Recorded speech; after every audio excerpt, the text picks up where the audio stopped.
આજે તો વાડીએ પાઈ દીધી બધાને મારા હાથની લીંબુવાળી સોડા.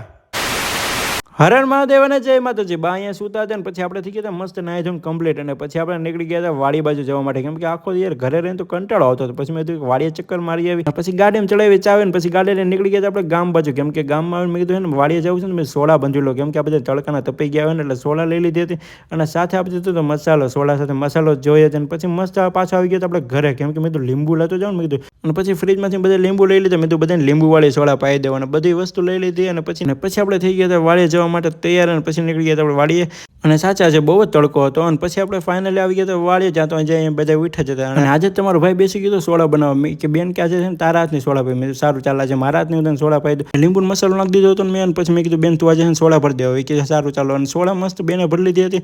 અને અમારે પાડોળી જો કેવી આળોટે છે, કેટલી નીર નાખી છે એને માથે સુઈ ગઈ બોલો. અને પછી બધાને મસ્ત મજાની મેં સોડા પાઈ દીધી તડકાની.